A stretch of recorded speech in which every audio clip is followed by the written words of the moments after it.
مکان گاڑی اس کے بعد مر جانا. ہمارے پاس کیا گاڑی ہوگی جو گاڑی کافروں کے پاس ہے؟ ہمارے پاس کیا مکان ہوگا جو مکان کافروں کے پاس ہے؟ مکیش امبانی ہندوستان کا سب سے بڑا مالدار جن کے پاس 50,000 کروڑ کا بنگلہ ہے.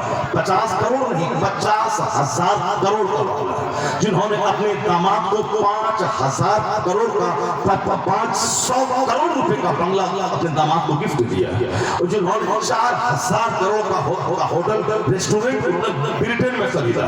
دولتوں کی ریل پہ انبار ہے. ایک نوکر غلام 36 منزلہ مکان میں نوکر غلام رہتے ہیں. ان کو خود اس مکان میں رہنے کی فرصت نہیں ہے. کتنی دولتیں ہمارے پاس ہوتی ہیں. آج ایلن ماسک وہ دنیا کا سب سے بڑا مالدار آدمی. اس سے پہلے بل گیٹس سب سے بڑا مالدار آدمی تھا. اتنی دولتیں کہ وہ پوری ہندوستان کو خرید رہے. اتنی دولتیں ان کے پاس ہیں. ہم لوگ چھوٹا سا گھر بنا کے شیڈ ڈال کے مٹی کی دیوار ہٹا کے اینٹا جوڑ کے ایک گائے خرید کے ایک کھیت خرید کے کون سا بڑا کام انجام دے پائیں گے؟ 25 سال دلی میں رہا, عرب میں رہا, کمایا, چھوٹا سا گھر بنایا, چھوٹی سی آلٹو خریدی. اب اسی بیت میں ترانا, ماں باپ کا ادب نہیں, عالم کا ادب نہیں, بڑوں کا احترام نہیں. بس پیسہ تھوڑا سا چھوٹا سا ہو گیا. وہ پیسہ ہی نہیں ہے, اسی میں شراب ہے, شباب ہے, بے ادبیاں ہیں. وہ ساری نحوست وہاں آ گئی. ذرا ان سے پوچھیں جو 36,000 کروڑ کے مکان میں رہ رہا ہے وہ پنڈت جی کے پاس کیسے جاتا ہے؟ وہ دھرم گرو کے پاس کیسے جاتا ہے؟ وہ اپنے گھر میں دھرم گرو کو بولوا کے اس کے ذریعہ کس طرح اپنے گھر میں وہ اپنے حساب سے برکت کی دعائیں وہ آشیرواد اسے لیتا ہے اور کس طرح دھرم گرو کو سامان دیتا ہے؟ وہ ساری باتیں ہمارے ہاں جو تھی وہ کافروں نے چھین لی. اب ہم لنگڑا ہو گئے, اب ہم بغیر مہذب ہو گئے, اب ہم بے ادب گستاخ ہو گئے. نہ جلسے کا ادب, نہ مسجد کا ادب, نہ خانقاہ کا ادب. یہ ساری بے ادبیاں میرے پاس آ گئی. پوچھا جائے گا قیامت کے دن ان عمرہی فیما افنا, اباؤٹ یور لائف, زندگی کے بارے میں کہ یہ انسان جو تجھ کو بنایا جانور نہیں بنایا.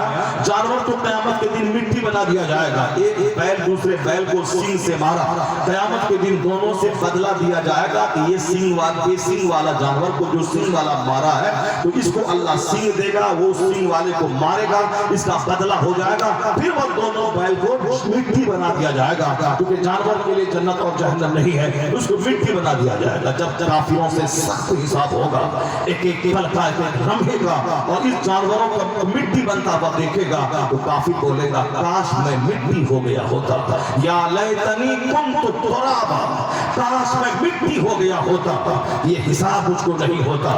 50,000 سال کا ایک دن 25,000 سال کھڑے رہے. اب اگلے 25,000 سال میں جب حساب شروع ہوا, سوا نیزے پہ آفتاب, زمین تانبے کی پسینے میں شرابوں. اب حساب کو مال کا حساب, جوانی کا حساب, زندگی کا حساب, رات کا حساب, دن کا حساب, حساب دینے میں لگو. اب جب جانور مٹی ہو جائے گا کہ بولے گا کاش میں مٹی ہو گیا ہوتا تاکہ مجھ سے یہ حساب اور یہ پوچھ گچھ نہ ہوتی. تو اس لیے مومن سینسیٹیو ہو کے دنیا میں رہتا ہے تاکہ کل وہاں رسوائی کا منہ نہیں دیکھنا پڑے. کوئی گھر ایسا نہیں ہے جس گھر میں صرف آخرت کا چرچا ہو. یہ حدیثیں پڑھی جائیں تاکہ بچہ میرا ڈی ایم بنے, میرے رنگ بچے کہ مجھ کو اللہ کے سامنے حساب دینا ہے. میرا بیٹا داروغہ بنے, میرا رنگ بچتی رہے کہ مجھے اس قیمتی زندگی کا استعمال اللہ کی عبادت میں کرنا ہے.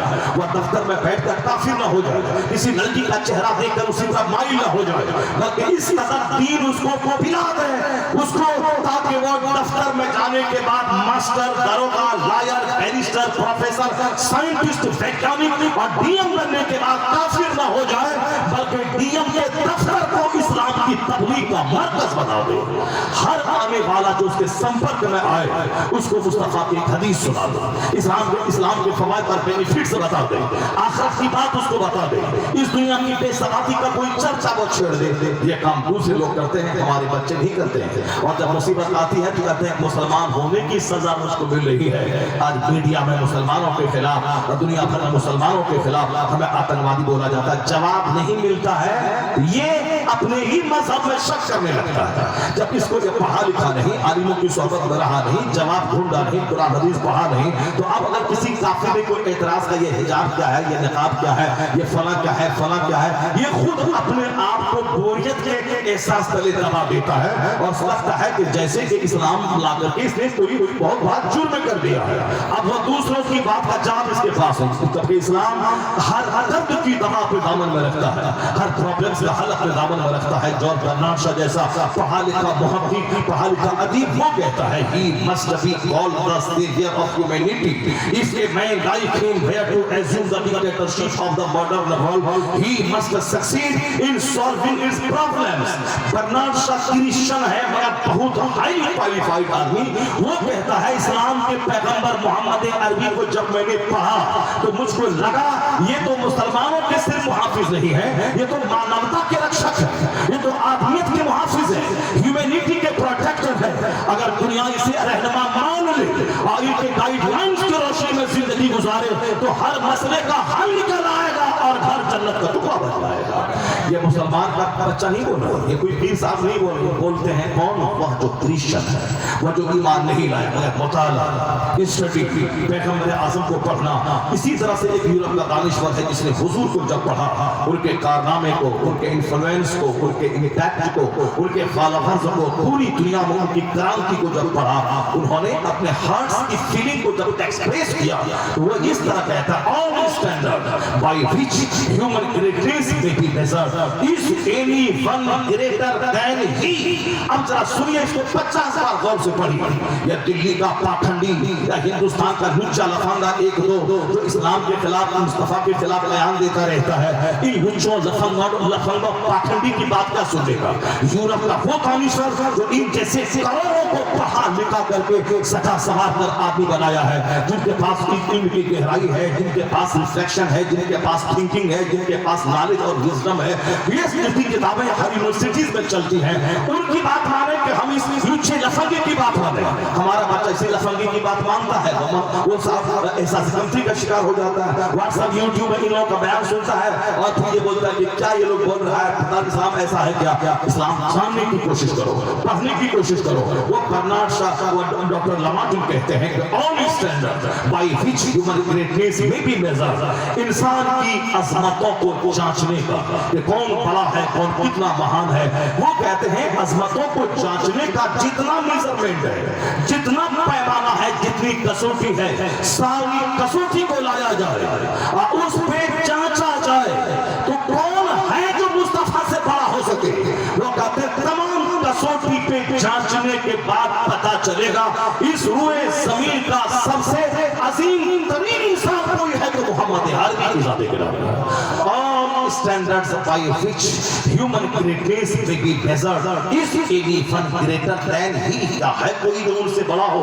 इसी मफ़हूम को आला हज़रत ने अपने अंदाज से अदा करते हुए कहा, कोई थिंकर नहीं बड़ा, कोई प्रोफेसर नहीं बड़ा, कोई मुअल्लिम नहीं बड़ा, सबसे आला व औला हमारा नबी, सबसे आला व वाला हमारा नबी। बताइए, नाम शरीफ सुनते वक्त में भीड़ रहती है, अक़वाली की महफिल में भीड़ रहती है, और जब दीन सिखाने की बातें आ गई, ये मरा हुआ दिल जिंदा करने की बात आई, जब जिंदगी को कामयाब बनाने का फॉर्मूला नश्र करने की बात आई है, तो लगता है कि जैसे बहुत दिन से लोग थके हुए हैं, बहुत दिन से थके हुए। तुम्हें मालूम है कि 35 रात है एक महीने, 35 तकरीबन एक महीने में होती है कभी कभी।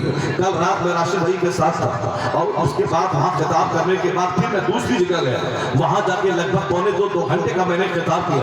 एक रात में कभी कभी 6-6, 5-5 घंटे खिताब करना पड़ता है और अभी लगातार कई रातों से मुसलसल जाग रहा हूँ, एक तकरीर 2 तकरीर, रात भर नींद नहीं आती, फिर भी मैं ताज़ा दम होकर आपको तकरीर में सुना रहा हूँ। और जो कल 8 घंटे सोया है और फिर कल भी 8 घंटे सोएगा और उसको 1 घंटा जाग कर अपने खतीब और अपने आलिम को सुनने में उसको बोझ महसूस हुआ, क्योंकि माँ बाप ने उसको उस तरह का बनाया ही नहीं, उस तरह का मजाज ही नहीं लिया कि तुम्हें दीन सीखना है, दिन की महफिल में कैसे जाना है। जैसे वो जोकर को देखा आपने, सर पे रुमाल तक नहीं है। क्रिश्चियन सर पे कपड़ा रख के चर्च जाता है। हिंदुस्तान का सिख जो गोल्डन टेंपल है अमृतसर में, वहां वो लोग रुमाल लेके, व्हाइट रुमाल लेके बाहर रहते हैं। कोई भी किसी कास्ट का हो, अंदर जाएंगे तो उनका अपने सर को ढांपना पड़ेगा। पड़ेगा। और चार पैसे खरीदे या वो लोग फ्री में रुमाल देते हैं ताकि आप अपने चेहरे को, अपने सर को आप ढांप लें। तो गोल्डन टेम्पल में जाने के लिए सर ढांपना है, अब वो लोग उसका इंतजाम करते हैं। और हमारे लोगों के पास कोई मैनेज नहीं है, सारा पैसा दूसरे घरों में खर्च करना है। ये कम से कम जहां इतना पैसा खर्च हुआ 5 लाख 10 लाख रुपए, और सिर्फ नाथखानी के पीछे, और साथ बिला वजह रात भर 12 बजे तक नाथखानी हो, और जब सोने का टाइम आए तब किसी को कुरान हदीस सुनाने के लिए बैठा दिया जाए, और बिल्कुल फ्री और चर्चा का वक्त में सिर्फ ना सुनाया जाए, और बूढ़े वक्त में जब लोग थक के चूर हो जाए, सोने का टाइम हो, नींद का गरबा हो, तब किसी आदमी को बैठा दिया जाए। एक कष्टी, एक कटसी, एक रस्म निभाने के लिए तकरीर हो गई, वरना तकरीर के लिए जलसा होता नहीं है। यहाँ तो सिर्फ नात सुनाने के लिए जलसा होता है, और वो नाते पाक ही नहीं बल्कि जो कव्वाली की शक्ल की है, वो तो नाते पाक राशिद पढ़ते हैं जो पुराने नात खानों की नकल करते हैं। वरना आजकल के नात खा तो सिर्फ गाना सुन ले,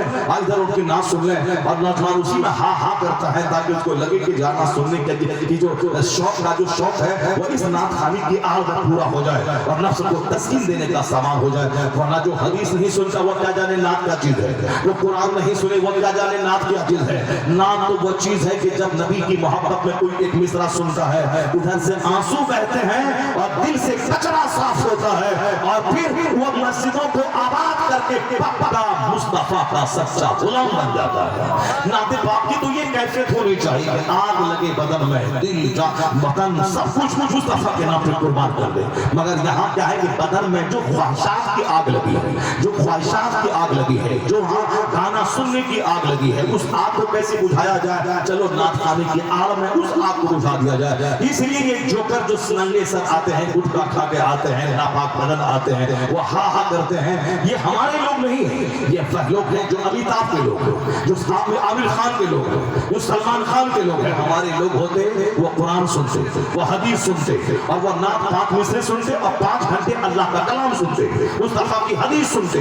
अगर 40 जलसों में जिंदगी में शिरकत हुई और हर जलसे में सिर्फ एक हदीस सुन लिया तो 40 हदीस याद हो जाएगी।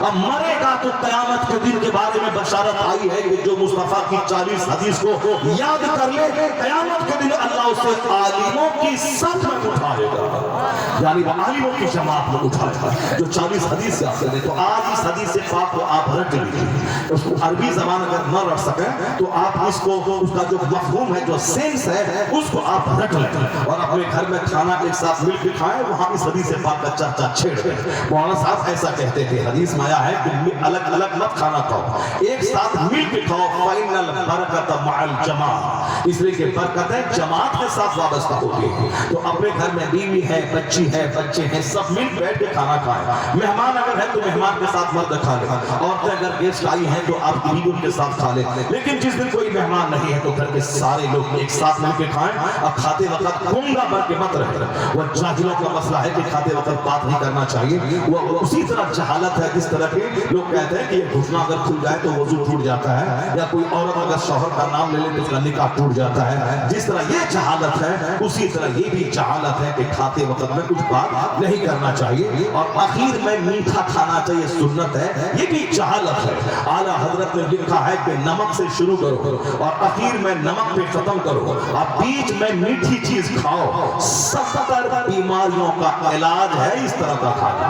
नमक से शुरू, यानी पहले नमकीन चीज से स्टार्ट करेगा और फिर बीच में मीठी चीज खा ले और उसके बाद आखिर में नमकीन चीज खाए। 70 बीमारियों का इलाज है। मगर पता नहीं किसने इस तरह की बातें फैला दी, खाना वाना खा लो और आखिर में लाओ मीठी चीज खाना सुन्नत है। जो फर्ज छोड़ के आया है वो खाने के लिए सुन्नत का नाम ले रहा है, अपने घर में खिलाने के लिए सुन्नत का नाम नहीं लेता है। वह दूसरों के घर में शादी की महफिल में गया है, अब वहां उसको रसमलाई चाहिए, अब वहां उसको सरदा चाहिए, अब वहां सुन्नत का नाम ले रहा है। इस गंदी जबान से इस तरह की बातें नहीं करनी चाहिए जो बातें वो कर रहा है। इन बातों को गौर से सुनना चाहिए, अन्ना के शरीयत के कानून का मजाक उड़ाना चाहिए। वो कायदे से नहीं बोल रहा, वो खाने के लिए सुन्नत का नाम ले रहा है। ये जहालत है। वो जहालत क्या है? जहालत है कि खाते वक्त में बात नहीं करनी चाहिए, ऐसा नहीं है। खाते वक्त बात करना चाहिए, गोंगा शैतान पर के नहीं रहना चाहिए, और बात झूठ की नहीं करनी चाहिए, अब बात खुराफात की नहीं करनी चाहिए, बात دین اسلام کی اچھی بات کرنی چاہیے. اچھی بات کرنا چپ رہنے سے بہتر ہے. اب بری بات بولنے سے چپ رہنا بہتر ہے. ہاں فلمی بات, گانے کی بات, یا ناچنے کی بات, قوالی کی بات, یہ ساری باتیں بولنے سے بہتر ہے کہ چپ رہو, خاموش رہو. خاموش رہنے سے بہتر ہے کہ مولانا سے جو حدیث سنی یہ حدیث اپنی بیوی کو سنا دو, یہ حدیث اپنے بچوں کو سنا دو, یہ حدیث اپنے دسترخوان کے کھانے والے اپنے گھر کے سارے افراد کو سنا دو. برکت ہے 10 دن آپ ایک ساتھ کھانا کھا کے دیکھیں, پھر دیکھیں مختصر سے کھانے برکت کہاں سے ہوتی ہے. یہاں تو اجڑ گیا, عورت بیوی دونوں آپس میں بالکل اس قدر لڑائی کرتے ہیں کہ جیسے دونوں میں کوئی رشتہ ہی نہیں ہے. بس ضرورت پڑی آپس میں مل لیا, اس کے بعد بالکل ادھر کھٹیا کی طرح لڑتے رہنا ہے, ہمیشہ لہلی پہ دہلا ٹھوکنا ہے. وہ ایک بات بولی یا 10 بات بولنا لگتا ہے. کوئی گھر یہ جنگ کا اکھاڑا یہ گھر بنا ہوا ہے. محبت سے بات کریں, اپنے بال بچوں کا دماغ خراب نہ کریں. میاں بیوی دونوں صبر کی چٹان بن کے بچوں کے سامنے کبھی لڑائی جھگڑے کو ظاہر نہ کریں, اور کبھی میری ماں بہن بیٹیاں اپنے شوہر کی شکایت اپنے بچوں کے سامنے نہ کریں, ورنہ وہ ٹائم کہلائیں گے. اگر بچے کا اخلاق بگڑ گیا, وہ اگر باپ کا گستاخ ہو گیا, وہ لچا لفنگا چور ڈکیت ہو گیا, اس کے پیچھے ماں کا ہاتھ رہے گا, کیونکہ ماں نے اپنے بیٹے کے دماغ میں باپ کے تئیں نفرت پیدا کر دی, اور وہ باپ سے نفرت کرنے والا اور دوسرے چہرے چمار سے محبت کرنے والا بن جائے گا. اس لیے کبھی بھی بال بچوں کے سامنے شوہر سے آپ کو لڑائی ہے, شکایت ہے, شوہر سے شکایت کریں آپ ادب کے دائرے میں کہ آپ خرچ کم دیتے ہیں یا آپ ایسے رہتے ہیں, آپ کی ماں ایسی ہے. ادب کے دائرے میں باتیں کرنا کوئی حرج کی بات نہیں. سرکار دو جہاں السلام نے عورتوں کا حوصلہ بڑھاتے ہوئے کہا, سیدہ عائشہ سے کہا تھا, عائشہ جب تم مجھ سے ناراض ہوتی ہو تو مجھ کو پتہ چل جاتا ہے. سیدہ عائشہ کہتی, حضور کیسے پتہ چلتا ہے کہ میں آپ سے ناراض ہو گئی؟ تو حضور نے کیا کہا, جب تم مجھ سے خوش ہوتی ہو تو کہتی ہو محمد کے رب کی قسم. یعنی جب کوئی بات چلتی ہے, قسم کھانے کی ضرورت پڑتی ہے, تو تم کہتی ہو محمد کی رب کی قسم. لیکن جب تم مجھ سے ناراض چلتی ہو تو پھر تم یہ نہیں کہتے محمد کے رب کی قسم, تم کہتے ہو ابراہیم کے رب کی قسم. ابراہیم کے رب کی قسم. تو میں سمجھ جاتا ہوں کہ عائشہ تم مجھ سے ناراض چل رہی ہو. اس کا مطلب یہ نکلا کہ ادب کے دائرے میں ناراض چلنا یہ کوئی بری بات نہیں ہے. شوہر نے مزاج کے خلاف کام کیا, اب تھوڑا سا وہ ناراض چل رہی ہے, گم سم ہے, کچھ نہیں بول رہی ہے. اب شوہر ان سے باتیں کرے گا کہ کیا ہے, کیا تکلیف پہنچی, کیوں ناراض ہو گئی. یہ تو ٹھیک ہے, ایسا نہیں کہ جوتا کھولا مارنا شروع کیا, ایسا نہیں کہ بالکل بال پکڑا اس کو گھر سے باہر نکال دیا. اس بچوں کا مستقبل تباہ و برباد ہو جائے گا جس گھر میں محبت نہ ہو. محبت پیدا کرنے کے لیے جب شوہر باہر سے گھر آئے اور سارا کام چھوڑ کر کے شوہر کا استقبال کرے, شوہر کا مسکراتے ہوئے اس کو ریسیپشن کرے, اور پھر جب بیٹھے اس کو پنکھا دے, لنگی دے, گلاس پانی لا کے دے, خبر و خیر دریافت کرے. اس کے بعد پھر اپنے کام پہ جائے. چھوٹا سا کام ہے یہ, وہ دل جیت لینے والا کام ہے. وہ شوہر اپنا دل تیرے پاؤں کے نیچے بچھا دے گا اگر تم نے اس قدر محبت کا مظاہرہ کیا. مگر وہی چونا چل جانا ہے اور ایٹھن نہیں جانا ہے. یہ ایٹھن جہالت والی ایٹھن ہے. کون ایسا کرے گا, کون ایسا جائے گا, وہ سلام تک نہیں کرتی, ادھر منہ چھپا کے بھاگ گئی, کام میں لگی ہوئی. شوہر مجھرا دلی سے 2 سال کے بعد آیا اور قاعدے سے بات تک نہیں کرنا ہے, سلام تک نہیں کرنا ہے. شوہر سلام دے تو جواب تک نہیں دینا, ادھر چھپ کے بھاگ جانا ہے. اور پھر بال بچوں کے سامنے لڑائی جھگڑے کا ماحول پیدا کرنا ہے. ادب سیکھیں, ڈسپلن سیکھیں. اسلام ڈسپلن کا مذہب ہے. سرکار دو جہاں کی زندگی میں وہ سارا مواد موجود ہے جو ایک کامیاب زندگی گزارنے کے لیے جو نسخہ چاہیے, وہ سارے نسخے محمد عربی علیہ السلام کی زندگی میں موجود ہے. کمی ہماری ہے کہ میں حضور کو نہیں پڑھتا, میں دوسروں کو پڑھتا ہوں. اب ذرا غور سے سنیں کہ اس حدیث پاک کو حضور نے کیا کہا. سرکار کہتے ہیں کہ قیامت کے دن تو قائم ہو رہی ہے, چاہے ہزار انکار کوئی کرے مگر وہ تو قائم ہونا ہے. بندے کا پاؤں اپنی جگہ سے ہٹے گا نہیں جب تک کہ 4 چیزوں کا سوال نہ ہو جائے. اس حدیث پاک کو سنیے, اپنے گھر میں بیوی کو سنائیے, اور عورتوں کو کبھی جلسے میں مت لائیے. عورتوں کے لیے الگ سے مجلس منعقد کیجیے. سمجھانے والی عورت ہو, معلمات ہو, وہ سمجھائیں ان کو, چونکہ مرد کی باتیں کم سمجھتی ہیں. مرد تھوڑا سا کڑی زبان یا پیچیدہ بھاری زبان استعمال کرتا ہے. اگرچہ یہ بات ہے کہ میں بالکل نارمل ایسی آسان زبان استعمال کرتا ہوں کہ پڑھے بے پڑھے غیر بس عورتیں مرد دیہاتی شہری سب سمجھ لیں. مگر اس کے باوجود بھی چونکہ وہ کبھی کبھی سنتی ہیں تو بہت ساری باتیں روانی میں ان کے دماغ کے اوپر سے گزر جاتی ہے. لیکن جب ان کی اپنی بہن اس کو اسلام سمجھاتی ہے, ان کو غور سے سنتی ہے, ان کو غور سے سنتی ہے. شوہر اگر سمجھائے گا ایسے رہو, ایسے کھاؤ, ایسے ہاتھ ہو, وہ اکڑ جاتی ہے. لیکن اگر کوئی دوسری اس کی اسلامی بہن اس کو سمجھاتی ہے, وہ اس کو مان لیتی ہے اور پھر اپنے शौहर के सामने चर्चा करती है कि फला आई थी, वो ऐसा कह रही थी, इसलिए औरतों की महफिल में इनको बोला और पढ़ी लिखी मौलमात को उनके सामने लाया और दिन में 2-4 घंटे उनको दीन सिखाया, जो उनके प्रॉब्लम्स है, जो उनके मसाइल है, वो औरतों से पूछे और मौलमात उनको बताया।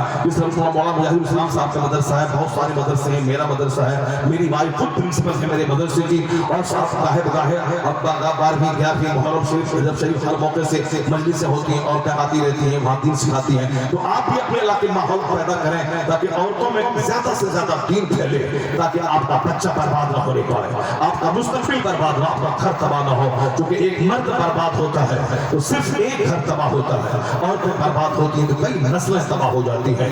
मर्द अगर सुथरा और अच्छा रहा तो सिर्फ एक घर अच्छा रहता है, औरत अगर अच्छी रही तो पूरी सोसाइटी अच्छी हो जाती है। गांधी जी ने कहा था, give me a good mother, I will give U a good society. तुम मुझे अच्छी माँ दे दो, मैं एक अच्छा समाज दे दूंगा। बच्चा माँ के पेट में रहता है, बाप के पेट में नहीं रहता है। बच्चा माँ का दूध पीता है 2 साल, बाप का दूध नहीं पीता है। तो ज्यादा अटैच बच्चा माँ से रहता है, क्योंकि 9 महीना पेट में रहना, अब जाहिर सी बात है उसकी शफकत, उनका प्यार जो बच्चे का माँ के दिल में होगा और माँ का प्यार जो बच्चे के दिल में होगा, जो 9 महीना पेट में रखती है, फिर 2 साल तक कंटिन्यू अपने सीने से लगा के उसको दूध पिलाती है। इस ऐसी शफकत बाप कभी नहीं दे सकता है। बाप को 10 मिनट के गोद ले सकता है, लेकिन यहाँ 2 साल तक कंटिन्यू सीने से चिमटा कर दूध पिलाना, ये बच्चा जब माँ का चेहरा देखता है, उसका दूध पीता है, और जब बच्चा एक थन को पीता है, दूसरे थन को हाथ से पकड़ता है ताकि कोई दूसरा आदमी इसको ना ले ले, इसीलिए ये भी मेरा ही है। अब एक पिस्तान से दूध पीता, ये बच्चों की साइकोलॉजी होती है। एक पिस्तान से दूध पीना, दूसरे पिस्तान को हाथ से पकड़ना, ये टेंडेंसी होती है। आप कहते हैं बच्चा है, ये बच्चा फादर ऑफ मैन है, ये बच्चा इसलिए पकड़ता है ताकि कोई दूसरा आदमी इसको ना ले ले। जैसे बच्चे को आप 10 चॉकलेट दे दें, वो 10 को खाना चाहता है, चाहे गिरे चाहे पड़े, और बच्चे की टेंडेंसी दूसरों के हाथ का चॉकलेट अच्छा लगता है। 100 रुपए का चॉकलेट उसको दे दे बाप, वो अच्छा नहीं लगता। दूसरे बच्चे के हाथ में 5 पैसे का चॉकलेट है, वो उसको लगता है कि उसके पास अकल नहीं है, सिर्फ ख्वाहिश है। उसी तरह बच्चा सोचता है कहीं दूसरा आदमी मेरे इस खुराक को खा ले, इसको ले, इसलिए ये भी रहता कि इसको जी भर के पी लो, उसके बाद मैं इसको पीऊं। जो 2 साल तक जिसके सीने से लग के पिया है, बुढ़ापे तक माँ की कुर्बानी को बच्चा भूल नहीं पाता है। इसलिए माँ की जो 3 कुर्बानियां ज्यादा है, इसलिए माँ के बारे में जो आया है कि 3 गुना बाप के मुकाबले में उनका ज्यादा है, क्योंकि 3 खतरनाक स्टेज से माँ को गुजरना पड़ता है। पहला स्टेज है पेट में 9 महीने उसके बोझ को ढोना, ये बाप नहीं माँ करती है, ये खिदमतें माँ के साथ है। इसलिए माँ के बोले पानी लाओ, बाप बोले पानी लाओ, सबसे पहले माँ की बात मानी जाएगी। और फिर दूसरा स्टेज है दूध पिलाना, खून से दूध तैयार होता है। इसलिए औरतें सूख जाती हैं जब वो हामिला होती हैं, और सूख जाती हैं जब वह बच्चों को दूध पिलाती है, मुद्दत रज़ाअत में होती है। ये दोनों पीरियड बीमारी खतरनाक पीरियड होता है। ये शौहर उस पीरियड में खूब ज्यादा प्यार में उसको उसके हर ज्यादती को बर्दाश्त करे, उसके गुस्से पर सब्र करे, क्योंकि आपके बच्चे को धो रही है, आपके बच्चे आपकी मुस्तकबिल आपकी यादगार को वो तैयार कर रही है। मगर कुछ खलीस किस्म के लोग होते हैं, उसी दोनों पीरियड में औरतों को तंग करते हैं, ससुराल छोड़ देते हैं, मार पीट करते हैं, गाली गलौज करते हैं, बच्चे को लेके भाग गया, उसको तनहा छोड़ दिया। ये सारी हरकतें जानवरों से बदतर। एक मुर्गी भी 10 बच्चों को लेके बैठ जाती है, और उसके बच्चे को आप लेके जाए तो मुर्गी जो कमजोर जानवर है वो काटने के लिए दौड़ती है, मेरे बच्चे को कहाँ ले गया। तो एक माँ जो बच्चे से अटैच रहती है, उसके बच्चे भी छीन के आप लेके चले गए, हम पाल लेंगे, मेरी माँ पाल लेगी। ये सब शहादत है, इग्नोरेंस है। एक है माँ का पेट में रखना, तकलीफ से जन्ना, दर्द का इतना अच्छा होता है पैदाइश के वक्त में, वो तो औरत ही जानती है उस वक्त कितनी तौबा करती है। अब ये सब काम नहीं करेंगे, लेकिन जब बच्चा पैदा होता है, मुझ चेहरे पे नजर पड़ती है, सारा दर्द भूल जाती है, सारी मुसीबतें 50 तलवार के मारने की जो तकलीफ होती है, इतनी जबरदस्त तकलीफ पैदाइश के वक्त में होती है। वो तो आप बेहोशी का इंजेक्शन दिलवाना, एक दिलवाना, वो दिलवाना, वो सब औरतों की जिंदगी से खिलवाड़ करना, बच्चा दानी का कैंसर पैदा कर देना, चौपट कर देना। नॉर्मल जो डिलीवरी होती है, नॉर्मल डिलीवरी में सख्त दर्द होता है, उसके बाद नॉर्मल डिलीवरी होती है, वो सारा درد عورت بھول جاتی ہے جب بچے کے چہرے پہ نظر پڑتی ہے۔ تو 3 پیریڈ ہے، پیدائش کی تکلیف اور بوجھ 9 مہینہ ڈھونے کی تکلیف اور دودھ پلانے کی تکلیف، اور اس کے بعد نرس کی طرح 5 سال تک پیشاب پاخانے والے کپڑے دھونے کی تکلیف۔ اس لیے 3 اسٹیج میں تکلیف زیادہ تو خدمت زیادہ۔ حضور سے پوچھا گیا من محب بحسن صحابتی، میری صحبت کا سب سے بڑا حقدار کون ہے؟ حضور نے فرمایا امک۔ کہا پھر کہا ثم من، پھر کون؟ حضور نے کہا امک۔ پھر کہا ثم من، پھر کون؟ کہا امک۔ چوتھی بار جب پوچھا تب حضور نے کہا ابو تمہارے باپ۔ یعنی جو 3 تہرا حق ماں کا ہے، چوتھا حق باپ کا ہے، صرف کی قربانی کا ہے۔ یہ شفقت کی محتاج ہے، یہ پیار کی محتاج ہے، یہ گالی گلوچ نہیں، صبر کرے۔ اگرچہ یہ ٹیڑھی مذاق کا مذاق چڑھا ہے، یہ ٹیڑھی پسلی سے پیدا ہوئی ہے، مگر آپ مرد ہیں، آپ کا سینہ چوڑا ہے۔ اپنے گھر کو محبتوں کا کیندر بنائیے، اپنے گھر کو شفقتوں کا کیندر بنائیے۔ آپ کے بچے جوان ہونے کے بعد مثال دیں کہ میں نے اپنے ماں باپ کے درمیان جو پیار دیکھا ہے وہ میں نے کہیں نہیں دیکھا ہے۔ آپ کے بچے آپ کی مثال دیں، ایسا نہ بولیں کہ کدھر لڑتے ہیں مرغا مرغی کی طرح، اور آپ کے بچے کوئی مثال ہی نہیں دے سکے کہ ہمارے باپ لڑنے والے تھے، میری ماں لڑا کیوں تھی۔ اب وہ ماں باپ کی وجہ سے بچے اپنے آپ کو لاوارث محسوس کرتے ہیں، اور وہی بچے چور ڈکیت اور غنڈہ اور مرڈرر اور قاتل اور ہتھیارہ بن جاتا ہے۔ اپنے گھر میں دسترخوان بچھائیں، اسلام کا چرچا کریں، حضور کی حدیث کا چرچا کریں۔ کہنے کا مطلب یہی ہے کہ جب بھی گھر میں کھائیں سارے لوگ مل کے کھائیں اور حضور کا چرچا کریں۔ اس حدیث پاک کو یاد کر لیں اور اپنے گھر میں اس کو دہرائیں۔ حضور نے کیا فرمایا؟ جب تک 4 چیزوں کا سوال نہیں ہوگا اس وقت تک بندے کا پاؤں اپنی جگہ سے 1 انچ نہیں ہٹے گا۔ پہلا سوال ان عمرہ فیما افنا، یہ قیمتی زندگی کس کام میں گزارا؟ صرف کھانے پینے مکان بنانے میں یا مقصد حیات سمجھ کے خدا کی عبادت میں؟ یہ جواب تو دینا ہوگا کہ کس کام میں گزارا۔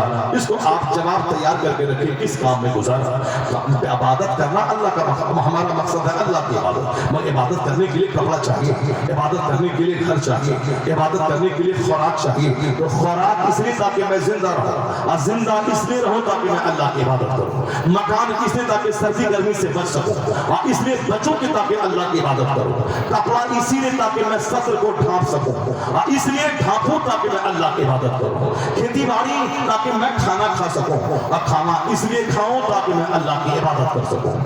یہ سمجھ کے ایسا نہیں کہ کھانے کا مقابلہ اور کپڑے کا مقابلہ اور دانا دھن جمع کرنے کا مقابلہ اس لیے اللہ نہیں پیدا کیا۔ یہ کھانا ہے اسی سے کھا کے زندہ رہو، اور زندہ اس لیے رہو